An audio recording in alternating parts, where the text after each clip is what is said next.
I'll never forget the day we went to Horizon Park. The sun was blazing hot, the kind of heat that makes you think nothing bad could ever happen under such a bright sky. It was me, Jake, Tyler, and Chris. We were pumped, ready for a day of rides and laughs. Little did we know, our smiles would soon fade into something much darker.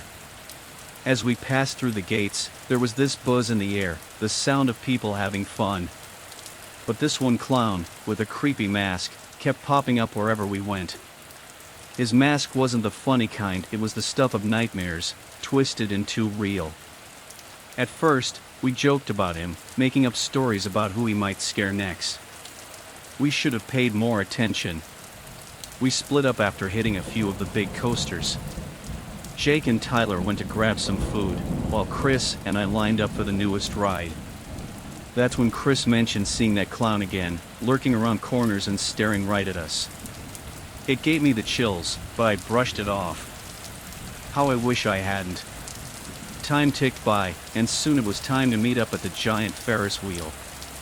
But Jake and Tyler were nowhere to be seen.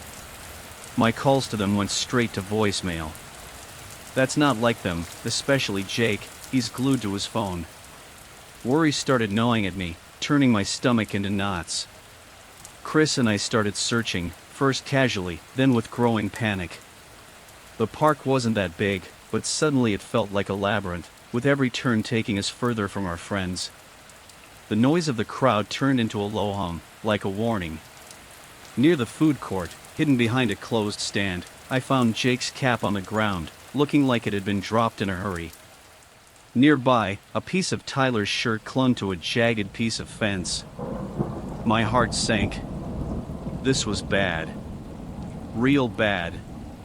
Ignoring the staff-only signs, we found ourselves in a dimly lit service corridor.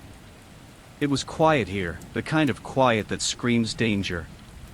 Our steps echoed off the cold concrete as we moved deeper into the park's underbelly. Then, a muffled scream broke the silence. It was Tyler's voice, no doubt about it. We followed the sound, hearts pounding in our chests.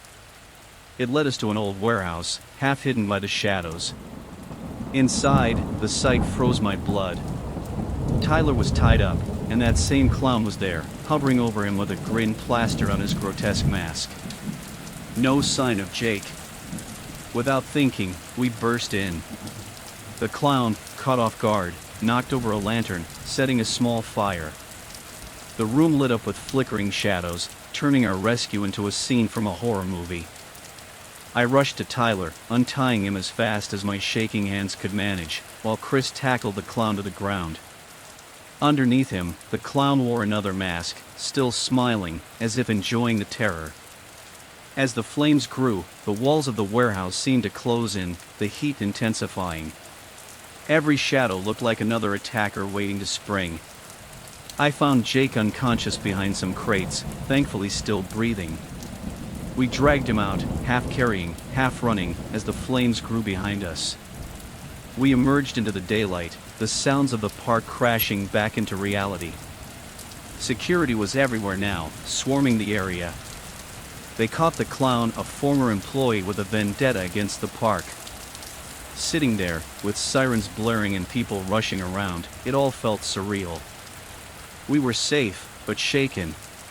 We promised each other never to let our guard down again, not even in a place filled with laughter and light.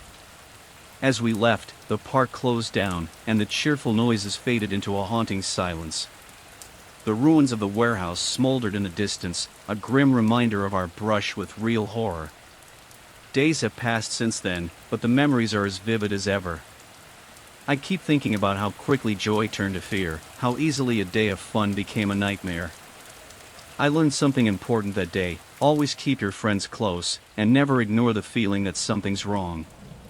Because sometimes, the scariest things aren't in the movies, they're hiding in plain sight, waiting for you to let your guard down.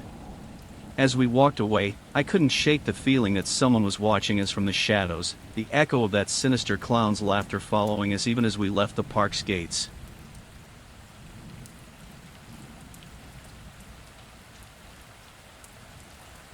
I've never liked clowns.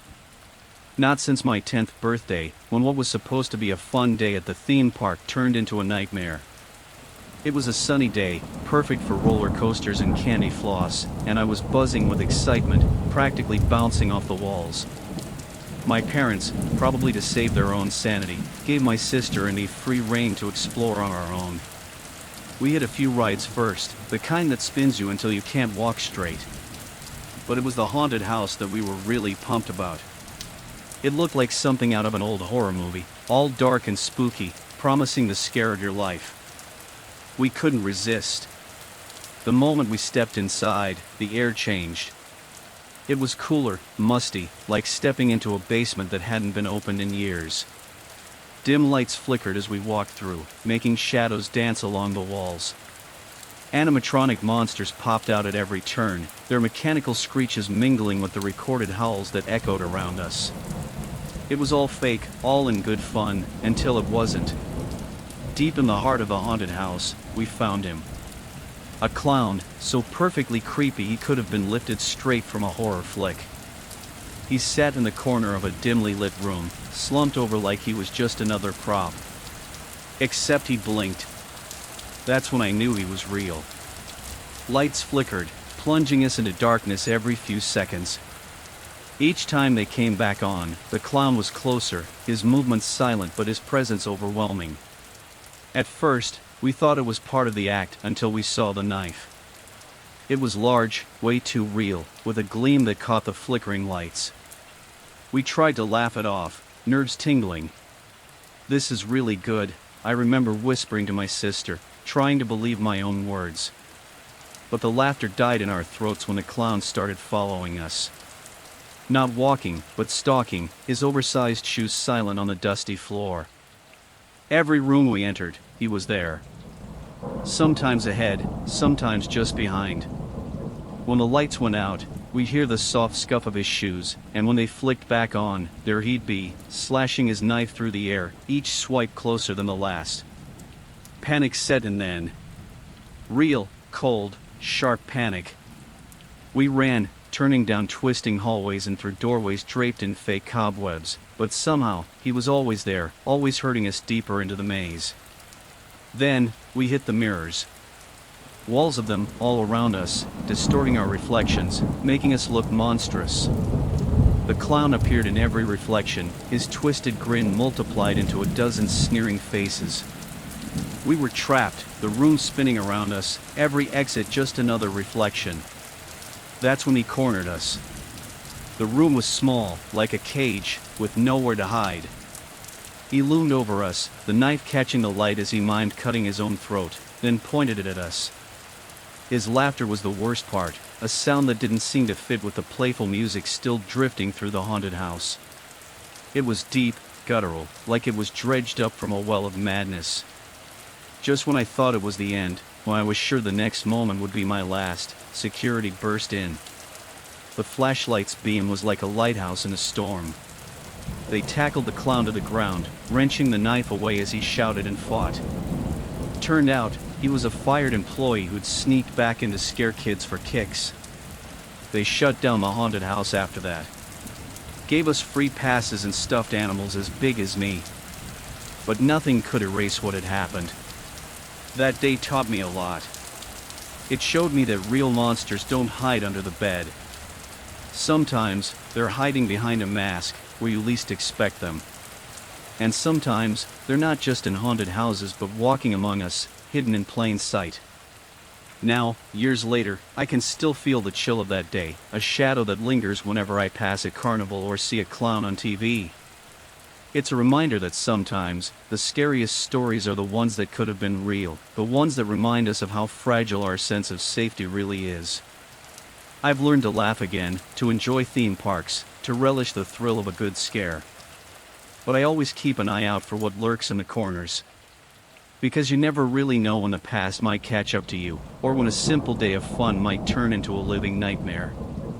And in those moments, when the lights flicker and the world goes dark, I remember the face of that clown, the slice of his knife, and the sound of his laughter. And I know true fear.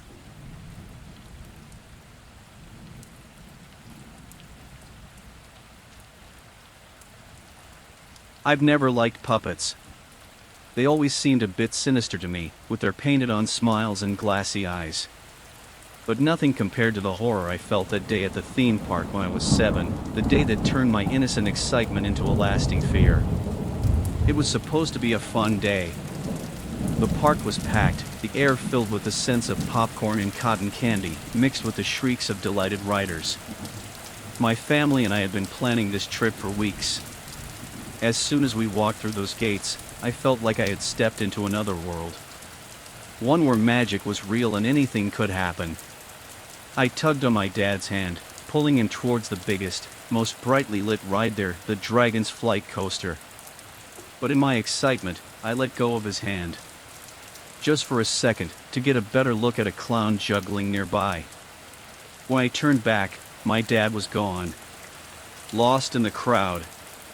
Panic surged through me. I tried to push my way through the people, but they just seemed to swallow me deeper into the throng. That's when he appeared. A man, strangely out of place amidst the joy and laughter. His clothes were frayed and worn, not the bright uniforms worn by the park staff. His smile was too wide, his gaze too intense. He knelt down at my level, asking if I was lost.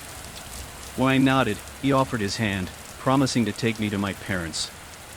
Relieved, I followed him, away from the bustling main paths and into quieter, shadowed parts of the park. We passed by closed-up booths and under-maintained rides that looked like they hadn't seen visitors in years. The farther we walked, the more my initial relief turned to unease. He asked weird questions. Did I like to play hide and seek? Had I ever wanted to disappear? As we ventured deeper into the neglected part of the park, the air grew colder, and the cheerful sounds of the park faded until all I could hear was the gravel crunching under our feet. The man led me to an old, forgotten section where the rides were covered in rust and vines, and the only sounds were the creaking of old metal and the distant, eerie laughter of children that seemed more like echoes from the past than present joy. He pointed at an ancient carousel, its paint chipped and faded, the horses looking more like gaunt specters than noble steeds. He told me it was a special ride, one that took children to hidden worlds. His voice grew more excited as he spoke, but his eyes didn't sparkle with joy. They were dull and calculating, sending a shiver down my spine. Then he led me to the old puppet theater. It stood alone, surrounded by overgrown bushes, its paint peeling, an air of neglect hanging over it like a cloak. He said we should wait inside for my parents. The inside was even worse. Dust particles floated in the beams of light streaming through cracks in the ceiling. The musty smell of mold filled the air. Puppets hung from the ceiling and sat in the seats as if they were waiting for a show to start. Their lifeless eyes seemed to watch us. He disappeared for a moment into the back, and I saw a poster on the wall. It was him, younger, smiling, a master puppeteer. My stomach dropped. I wasn't supposed to be here. This wasn't right. When he came back, his demeanor had changed. He was excited, talking about a special performance just for me, one where I'd get to be a part of the show. Forever. I screamed. I screamed as loud as I could, not even sure anyone would hear me over the sounds of the park. But they did. Security came running in, their flashlights cutting through the darkness, their voices loud and authoritative. They grabbed him just as he reached for me, his fingers inches from my arm. I was safe, but shaken. The park apologized, gave my family free passes, but no amount of rides could erase what had happened. Later, we found out he had been a former employee, a puppeteer who had been let go for inappropriate behavior. He had been sneaking back into the park, hiding in the old attractions. That day taught me a lot about the world. It showed me that real monsters don't hide under the bed. Sometimes, they walk among us, in daylight, wearing a smile. I learned to be more cautious, to always stay aware of my surroundings. But most of all, I learned that no matter how dark and scary things might seem, there's always a way out. You just have to be brave enough to scream for help.